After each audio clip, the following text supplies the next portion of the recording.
Bom dia, a paz de nosso Senhor e Salvador Jesus Cristo esteja no seu coração e no seu lar. Nós vamos falar sobre como obter fé. A razão desta mensagem é exatamente a colocação que uma pessoa muito querida me fez.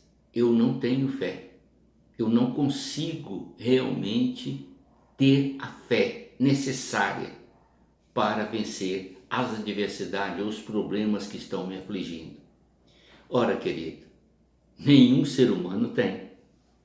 Se nós tivéssemos fé realmente como é necessário, Jesus esclareceu isso com uma palavra simples. Se tivesse fé como um grão de mostarda, ou como a semente de uma mostarda, diria ao monte, transporta daqui para lá, e o monte obedeceria. Isso prova que nenhum de nós pode dizer, eu tenho fé, eu creio. Não é com orgulho, com vaidade, que nós alcançamos esse propósito. Porque a fé, ela é algo que está ligado inteiramente à nossa comunhão com Deus. Então vamos observar o que diz a palavra em Hebreus capítulo 11, verso 3, diz assim, pela fé entendemos que o universo foi criado pelas palavras de Deus, de modo que o visível não foi feito do que se vê. Bom, já sabemos que a fé é algo que está ligado diretamente a Deus. Você pode crer em muitas coisas, mas nenhuma dessas confianças sua, ou depósito, onde você depositou a sua confiança, vai produzir nada em você. A relação sua com Deus é esta sim, pode produzir algo que edifica a sua vida, que conforta o seu coração, que amplia os seus horizontes e que traz a solução tão necessitada à sua alma. Então vamos observar novamente, ele diz assim, pela fé entendemos que o universo foi criado pela palavra de Deus. Se você não crê nisso, de maneira nenhuma você obterá qualquer bênção que você anseia ou deseja. Porque a fé, primeiramente, é crer em Deus. Você precisa crer que Deus existe, que Ele é real, que Ele é o Criador dos céus e da terra. Este é o primeiro princípio. Você não vê, mas você crê. E quando você crê, você está começando a exercitar a sua fé. De modo que o visível não foi feito do que se vê. Então, aquilo que nós vemos é o que nós vemos. Mas o invisível foi feito por um Deus que nós não vemos. E isto é fé. E ele diz mais, observe bem para você entender esse princípio. Verso 6 diz assim, sem fé é impossível agradar a Deus, pois é necessário que quem se aproxima de Deus creia que Ele existe e recompensa os que o buscam. Então uma pessoa que não acredita em Deus nunca vai alcançar de Deus coisa alguma. Não vai. Por quê? Ele vai viver sobre a terra naquela lei que o Senhor não faz acepção de pessoas. Ele abençoa os maus e os bons na mesma dimensão. Manda o sol, manda a chuva sobre os maus e sobre os bons. Mas isso não significa que você está sendo abençoado por Deus. Significa que você está debaixo de uma lei natural que Deus criou para sustentar todos aqueles que vivem sobre a terra. Mas as consequências dos seus atos vão atrair males sobre a sua vida. E quando você buscar o Senhor, Ele não te ouvirá. Porque Deus relaciona com quem crê nele, com quem vive com Ele. Por esse motivo, muitas pessoas se enganam de uma forma absurda ao pensar que Deus não existe e vão precisar dele no momento mais crítico da vida, que é quando for sair deste mundo e passar para a eternidade. Aí você vai saber que Deus realmente existe, só que vai ser um pouquinho tarde. É bom você parar e pensar sobre isso agora. Então ele diz assim, é bom que você creia em Deus, pois é necessário que aquele que se aproxima de Deus creia que Ele existe e recompensa os que o buscam. Ainda no verso 36, nós temos esta palavra registrada. Observe bem.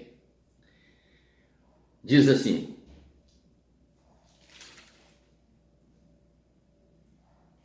capítulo 11, o verso 36.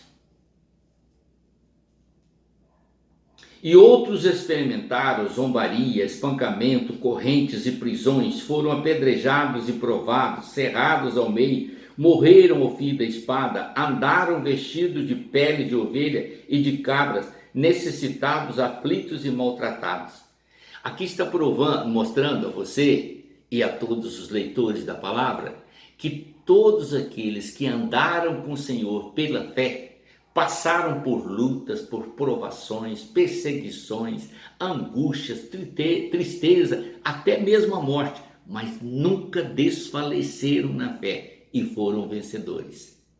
Então a fé é algo tremendo que te dá capacidade, te dá força, te dá destreza, te dá habilidade para enfrentar todo e qualquer problema, ou adversidade, ou adversário, sem ter medo. Fé é tremendamente glorioso no coração da pessoa. E a fé você alcança em Deus e precisa desenvolvê-la através da sua relação com Deus. E ele diz mais, no capítulo 12, verso 1 e 2, diz assim: portanto também vós, rodeado de tão grande nuvem de testemunho, ora, se milhares de pessoas testemunharam que viveram com Deus, venceram todos os problemas, e eu posso testemunhar a minha vida também, desde os meus 12 anos, quando eu recebi Jesus, até hoje aos 73, nunca fui decepcionado por Deus em nenhum momento da minha vida. Tenho sempre dito, eu já o decepcionei, mas ele nunca me decepcionou. Ele prova a sua fidelidade, o seu amor para com todos aqueles que o buscam, creem nele e servem. E ele diz mais, olha, observe bem. Portanto, também nós, rodeados de tão grande nuvem de testemunha, depois de eliminar tudo que nos impede de prosseguir nessa conduta de fé, ele diz, e o pecado que nos assedia, corramos com perseverança a corrida que nos está proposta. Qual é a corrida? Qual o propósito da nossa corrida? Alcançar a vida eterna em Cristo Jesus. Por isso ele completa dizendo, fixando os olhos em Jesus, o autor e consumador da nossa fé. Aí está, ele é o autor e o consumador. Então, através dele eu conheci a Deus, através dele eu fui revelado por todas essas maravilhas, tenho uma vida vitoriosa em Cristo, não nos meus próprios atributos, mas nos atributos dele, porque é dele que procede a minha redenção. Então nele eu estou firmado, nele eu estou confiante e seguro de que todas as promessas vão se cumprir na minha vida. E ele diz mais, completando, diz assim, ó, suportou a cruz, não fazendo caso da vergonha que sofreu, e está sentado à direita do Deus Todo-Poderoso. Por isso que ele diz assim, no mundo tereis aflições, mas tende bom ânimo. Ou seja, tenha fé, tenha confiança, tenha determinação, firme-se na promessa do Senhor e você vencerá todos os problemas e também irá habitar com Deus para todo sempre. Amém? Isso é fé. Viver com fé é viver na confiança que o Deus verdadeiro existe e age todos os momentos sobre a sua vida, se você confiar nele. Amém? Vamos orar. Pai eterno, guarda-nos do mal, guarda-nos da incredulidade, guarda-nos do fracasso e dispõe-nos a confiar em Ti, para que sejamos mais do que vencedores por aquele que nos amou, Jesus Cristo, o nosso Senhor, em cujo nome eu te oro, agradecido. Amém.